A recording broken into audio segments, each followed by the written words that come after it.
All right, all right. I'm back. We're doing a virtual podcast today. We have somebody from Colorado. We've never done one in the state of Colorado. I have Sean Malone with me, who's the owner or co-founder of Flow Chat, and they search for people through social media to find they have an acquisition program to help businesses acquire new customers through the power of social media. So welcome, Sean. How are you today?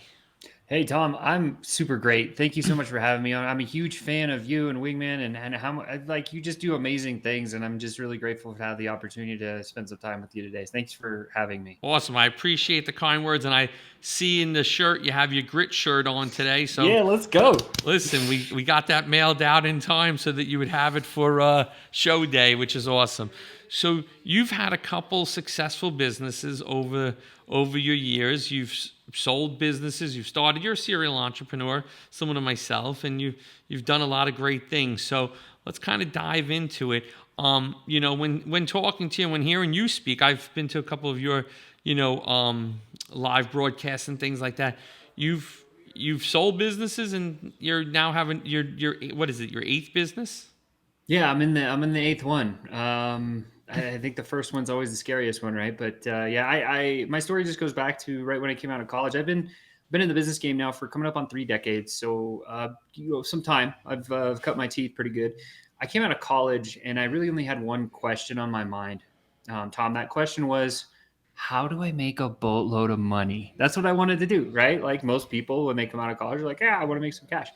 And so I went and I thought, like, how do I go about doing this? And the Mm-hmm. first thing, like, because I played sports my whole growing up, find a coach. I was like, okay, cool. Like, I think a lot of business owners miss it when they don't hire somebody that's already done the thing they're trying to do. And so from my sporting background, I was like, yo, we need a coach. I know you've had lots of coaches in your career. I've had the same. And so I went to the only person I thought could like kind of help me was my dad, because he'd had a business that had been successful. And I said, hey, Dad, how do I make a boatload of cash? What'd your And dad he's do? like, so he had a import export local business that was cookware. So it was actually in Colorado. And he in designed, he's a metallurgist by trade. So he's an engineer, really smart guy. And he designed a way to smoke food in your kitchen, inside your house without your house getting smoky. That's And it was awesome. called a stove. Yeah, it's amazing, right? And so like I had the luxury of eating a lot of smoked food growing up, which is great. But during that, I went to him. I said, "How do I make a boatload of money?" And he said, "You know what, Sean? You have three choices." I was like, "Oh, I'm good at choices. Give me the choices." And he's like, "Number one, are you a CEO?" And you got to remember, I'm like 21 at the time. I didn't even know what those letters meant. So I was like, Mm-hmm. "No, I don't even know what those letters mean." Are you an entertainer? No, can't dance or sing. That's not me. And he goes, well, you better go learn sales. And I was like, oh, okay, great. So I took a job at sales and I sucked. And what I mean, I sucked. If anyone's listening to me right now and you've tried the sales thing and you're like thinking of giving up, don't give up, because I know that I was worse than you when you are where you're at right now. I made 2,400 dials on a telephone and I didn't book a single appointment. Tom, come on. Wow. 2,400 calls. Never booked one appointment where I could go to somebody's office. That's bad, right? Like that's Wow. the worst. Like that's so bad, right? It took me 6 weeks. It was about 80 calls a day for Uh-huh. 6 weeks. And at the end of this time, I was like, sales sucks. I don't want to be here. Like, what? This is nonsense. And I went to throw the white flag in and just call it quits. And I was going to go get another job. And my dad says to me, don't quit. Go to the library and read a book. Fair advice. So I go to the library and went to the sales section and I went around and I was looking. I found this book called How to Master the Art of Selling Stuff. In fact, I have it on my shelf somewhere here. The very first book I ever got in sales was Tom Hopkins. You remember him? How to Master the Art of Selling Stuff.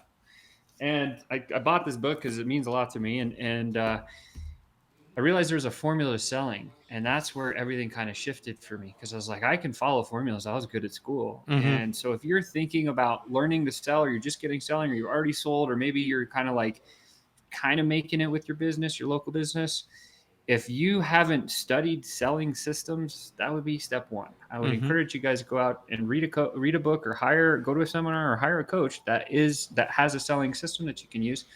It's something that really changed a lot for me, because when I learned to do this, and of course I'm in my office, I'm coming back, I'm all enthused because I have this book now, and I'm like, I get to the phone and pick up the phone and start dialing, and I was like, I got this formula now. And of course, the first one I tried, I totally butchered it, right? Like I get to the second call and I'm like, okay, I'm going to make this call. And then right before I'm supposed to say this little line to set the appointment, the neck hairs stand up, the sweat beads start coming Oh down, I'm gosh. freaking out. And I butchered that one too. But then the second guy was like, no, Sean, I know what you're doing. Come on over to my office Tuesday at 9. And so here I am. I'm like, I just set my first appointment. That moment was electrifying for me. Like Oh, it I can changed the imagine. whole course of my career of like, holy smokes, this is what I want to do. I want to master communication. And that was the day I learned vocation of I need to master communication. And I wanted to do it through the art of high ticket sales and the lost art of prospecting. And so that's what I've been studying for the last 30 years. And I got pretty good at it. And now, So so you mastered this art. And then you went out on your own shortly yeah, thereafter. so I started as a manufacturer's rep. Great question, Tom. And I was selling commodities, like things that everybody needs and nobody cares about. Example: if you look at the window frames of your window in your building right now, they've probably got some aluminum or some vinyl around them. Mm-hmm. I actually sold the extrusion of vinyl or aluminum to the manufacturer who would build the window. Or another example would be in your cell phone, you have a little circuit board inside of there. Another company that I was selling for actually made circuit boards, and we'd ship them. But we did it to like government and tier one contractors, so like Raytheon and Boeing, and those guys were my clients when I first started. And that's where I really learned how to sell. And I learned how to set appointments first, and then I went and I learned how to sell second. Those Mm-hmm. were like kind of the big two skills that I had. And to your point, I started when I learned how to sell, I actively learned it. It took me probably about 9 months to get pretty good at it. And then things started to change because I took this little electronics business that I was selling for, and it was me and one other sales guy, and we were able to grow it from 3 million to $38 million. We did that in 9 months. Wow. And from that, I earned a lot of commission.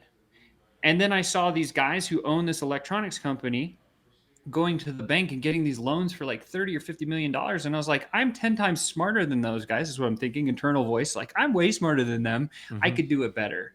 And that was like the moment where I was like, I got to go find a company to buy into.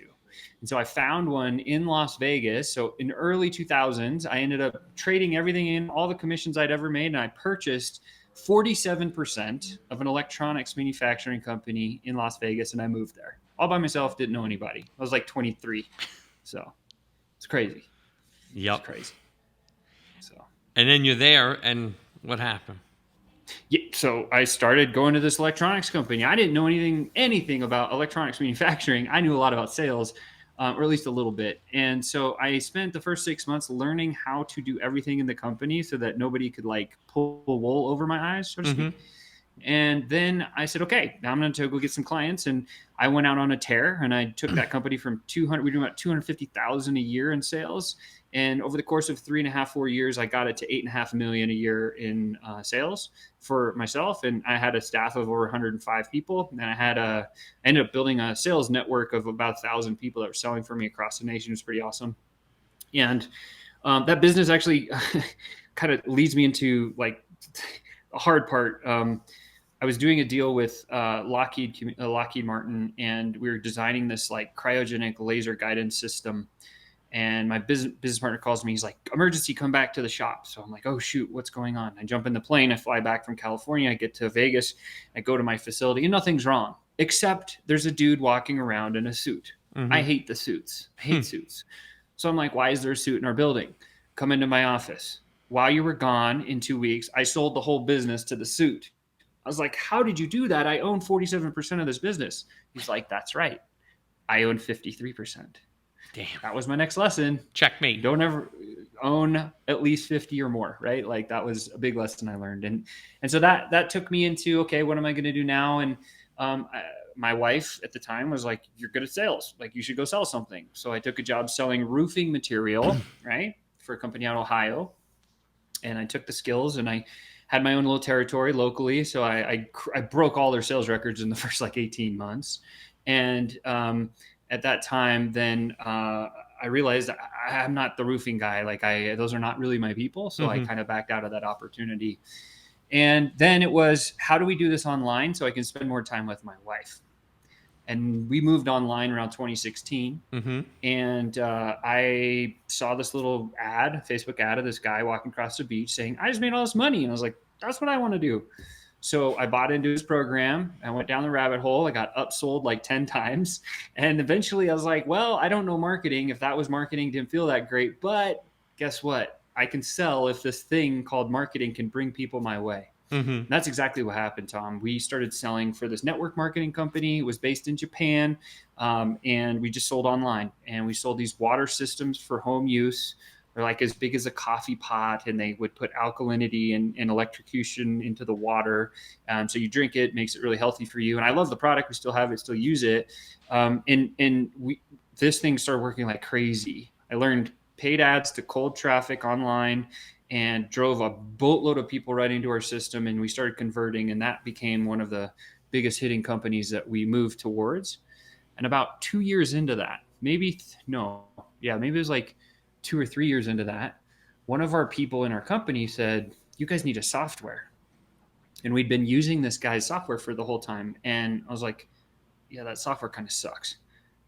I knew it, but our clients were like, yo, you need something better. We'd never built a software company. But of course, we went to our coach. Like, coaches are important. And Russell Brunson's our coach. And he says, here's these software guys. So we meet them. And then we had them like build our own software product. And it was a really amazing tool. What it did is taught paid ads to cold traffic through a course. It had 5 done for you sales funnels, had all the webinar, all the materials written, the emails and everything else. And we launched this thing. And in our first year, we did $13 million. It was amazing, right? But here's what happened. During that time, Sean's time was diminished, right? I was still running this network marketing company. We had 2,500 people in our downline. And now I'm the CEO of the software company. And I'm working 22 hours a day. Finances are great. The soul is getting sucked out of my body. And I completely burned out. And I got to a point where we were going to a mastermind at Russell Brunson's office. And I was driving down the road, and one of our clients called, and they were pissed off, and we had a rough conversation, and I just had it. I happened to see this big tree, and I thought to myself, you know what? F it. I'm just going to drive in a tree and just take my life. I don't want to do this anymore. No, come on, really? I was at that point. Oh, Tom, I was at such a I was a very, very, very, very tough, bad point for me, because I've been living for like a year and a half on Taco Bell, water, and coffee. Like, it was the worst diet. I didn't have any parameters around me. The coaches that I had didn't teach me how to become like a higher performance person. I didn't understand that I needed to have parameters around my schedule of, and I, of course, I didn't drive in the tree. I kind of like stopped, and I started crying, and my wife's like, what's going on? And I just lost it, man. I told her, I was like, I just can't do this anymore. So we went into this mastermind, and I told Russell, I was like, look, man, I don't know what to tell you, but here's our journey. We did a launch. We did 250K in an hour. And then everybody left because network marketing can be crazy sometimes. And we lost all this money over here. And then we made money and we lost money. And all these people in these rooms are so much smarter than me, making so much more money than me. And I thought they were like above this, but they were crying with my story and then cheering for me. And then at the end, Russell stands up and he says, Sean, I love your story, but here's something that you're not going to want to hear. The software the software company is stealing your soul. You need to kill your baby. You need to sell the company. That's a big move. It's a big statement to hear, huh? Well, I mean, think about it. It'd be like your coach coming to you saying, "Sell Wingman." Yeah. What do you do? I mean, you're just like, well, why? But in your case, you're amazing, actually, Tom, because of the love that you have for what you do and how good you are at helping clients and the results that you get for people. It's like, it's really awesome to watch, like how much energy you still have even after all the years. So congrats on that one to you. And so I'm sitting in this room and I'm listening to Russell and I'm like, okay, I'm like the most coachable kid ever. I will sell this business. I just don't know how to do it. And so it took us a year. We ended up selling the software product to one of our competitors, luckily. Uh-huh. And then we were like, okay, now what do we do? Well, Russell says, what are you good at? We said, we're pretty good at sales. He said, okay, well, all these online entrepreneurs or people that are running, businesses locally that are using online to get traffic into their facilities don't really like to do the sales stuff super a lot. Mm-hmm. You should help them. So we're like, great. So we chose a list of about 40 or 50 companies that were like our perfect client that we'd love to have. And we called them, and it was just marketing research. And so anybody that's, if you're listening to me, you're just thinking about getting started, or maybe you've gotten started and you're like trying to like dial in your product offer or something like that, do some marketing research calls where there's no sales involved, and just ask them. Like what I did is we called these people and I said, look, we're really good at sales. I just want to know, do you struggle with sales anywhere, anyhow? What does it sound like? And out of these 40 or 50 calls, every one of them was like, yeah, I don't want to sell anymore. I don't want to sell anymore. I need a sales team. I need this, whatever. So that helped us formulate our offer. And we launched our own high ticket agency, of which we helped these businesses to hire on board and train sales teams. Like we were just solving a product, or we were just solving a problem in the market that the market had told us. So whatever industry you're in, if you're listening to this and you're like, what could I take from this interview? This is one of them. If you don't have a totally tuned in perfect offer, just call some of your perfect ideal candidates, call your existing clients and say, hey, I'm thinking about starting this new thing. What should it look like? Wow. And have them give you that feedback, because that will form the thing that everyone will buy. And so that's how our agency started. And we started serving 4 or 5 clients at a time. And doing really well. We showed them how to hire, onboard, and train a sales team. And then we went through their warm market of people they already knew in their network. Mm-hmm. About 6 months later, all these agency owners come back to us and they're like, Sean, and my business partner, Chris, they're like, Sean, thank you for the sales team. So grateful that you solved that problem for me. But now I can't sleep at night because I don't have a system of consistently putting more people in front of the sales team. And we're like, oh, we have a system for that we've been using for years. And so we put it in their business, and every one of them hit home runs. They're like, whoa. We were like, whoa. So at that time, we were like, maybe we should teach that. Mm-hmm. So we launched a mastermind in alignment with our agency. And the mastermind was a 12-month long, $25,000 mastermind. What it did was the first 3 months is, here's how you put the system in your business. Mm-hmm. And it generates so many opportunities. Here's the advanced sales coaching on the back end of it for 9 months to make sure you close all those deals. 83% of the businesses that came through that had success. Big number. That is a huge number. More than anything else I'd ever seen before. So then at that point, about 2 years into that, or 18 months in Mm-hmm. 2 years in that, one of our clients was like, you guys need software. So now I'm like having PTSD. I'm like, oh, I did it again. I burned out one time. I don't want to do it. No, do a software. So, okay, we launched FlowChat in 2020. I'm really happy about FlowChat because it's something that actually gives me energy instead of drains it for me. And FlowChat's been that system that really helps the business owner, brick and mortar, or, like gym owners are a great example. Realtors are a great example. Service-based companies are a great example of people that want to use social media but don't quite know how to generate through organic methods the traffic, right? And so that was really kind of the piece where we came in and said, here's how you can find, connect, and close deals through personal direct messages. And that's become the niche that we've become specialists in. Yeah. It's a pretty great system you have.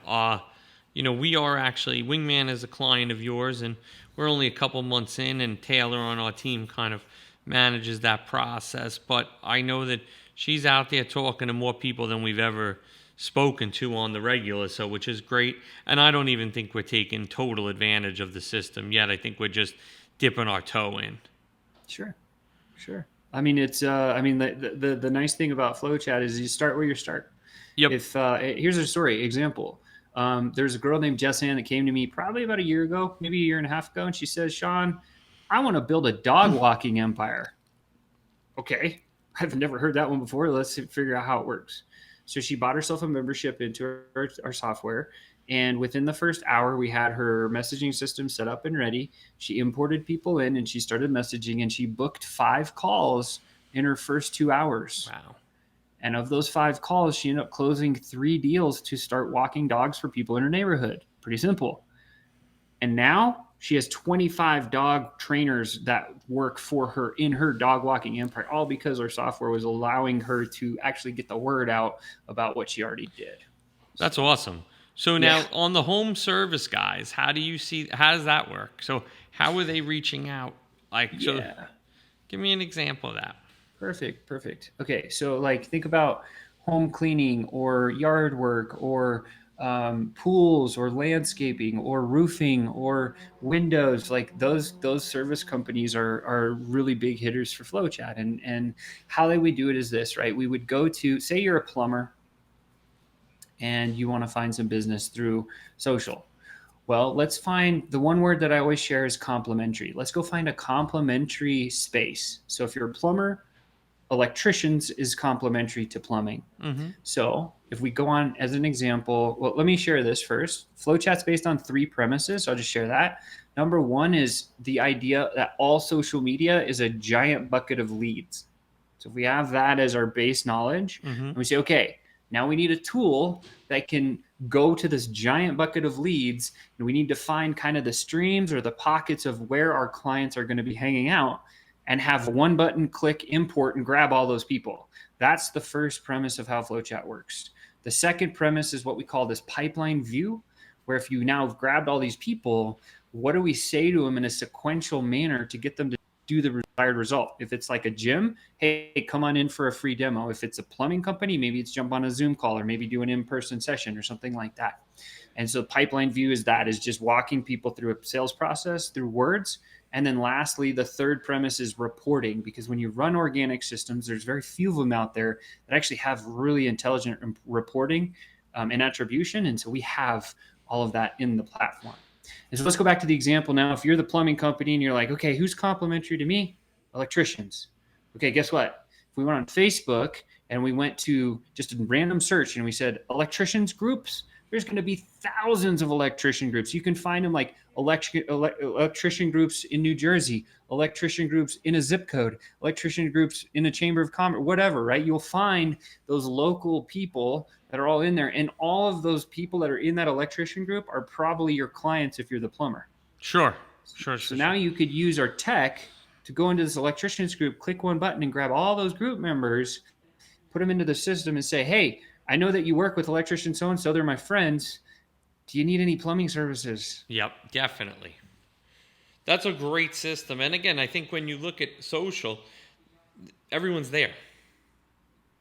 Now, does your Everybody. I system mean, work a with lot of people always Instagram tell too, me. or just Facebook? So yeah, so we were actually work on 13 platforms. So here they are. I'll see if I can do them all.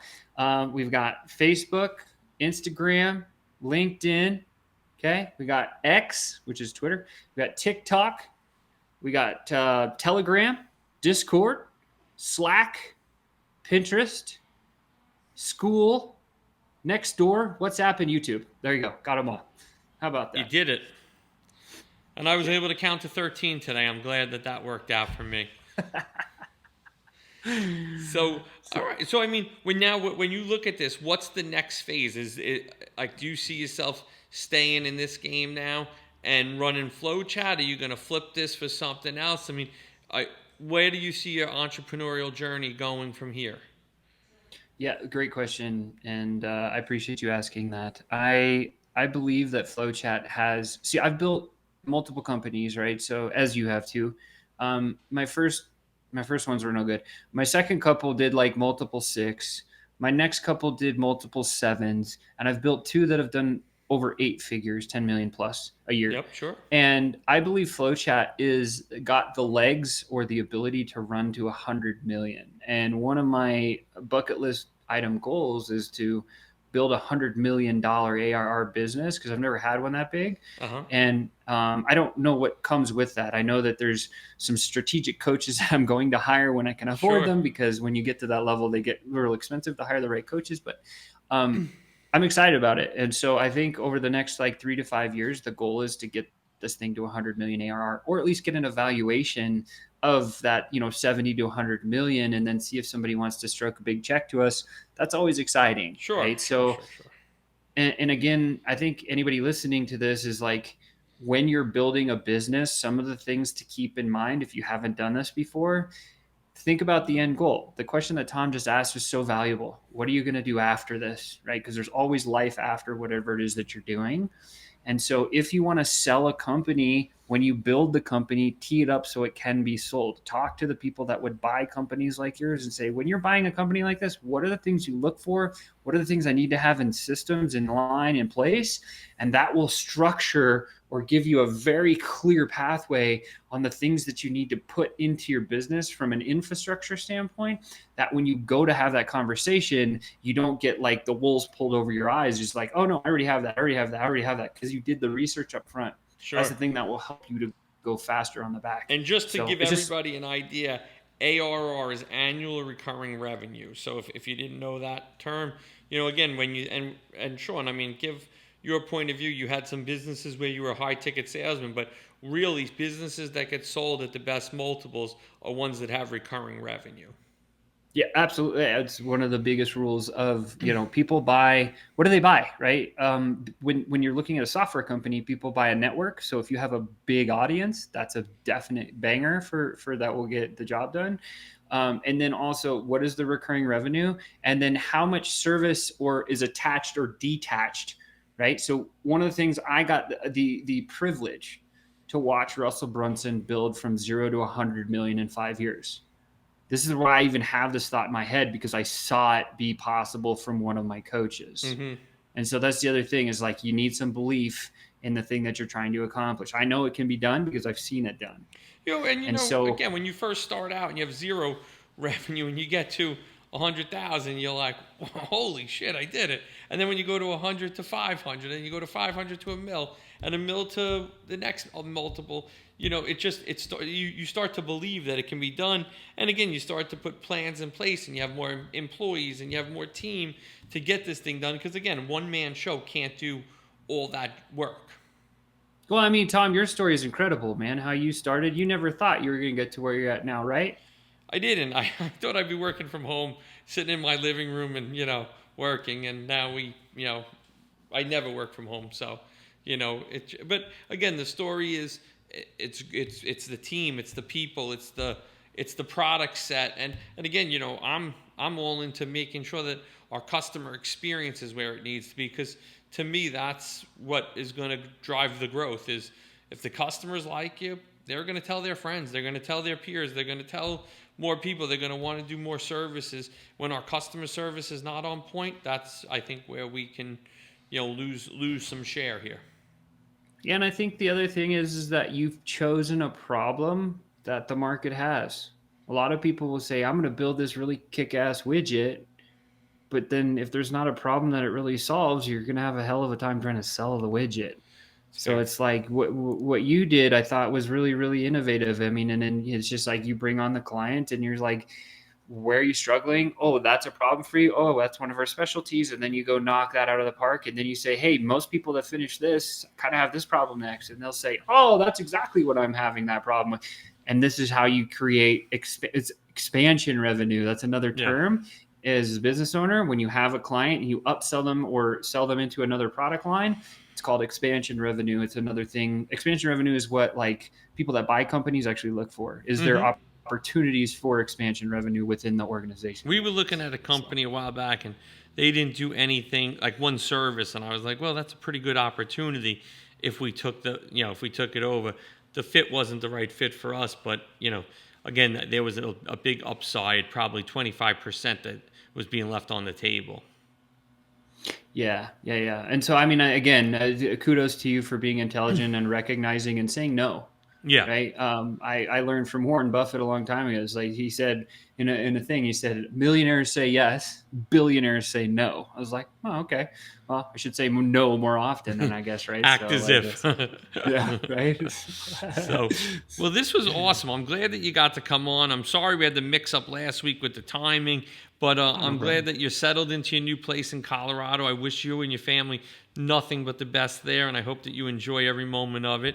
And let people know where they can find you before we sign off. So, let them know where to find you on Flow Chat, on the website, the social medias, so that people can take a look for you. Yeah, so there's we have a Facebook group. If you want to come experience how our system works, you can come find our group. I'll give you a link, a custom link, Tom, where you can just put them in the show notes to come find that Oh, group. awesome. Thank you. I also have a custom link for you to come to our next live session. If you are considering or thinking about building a Facebook group around yourself, your organization, and you don't know how to do that, or you maybe want a system that you can just dump in and start running.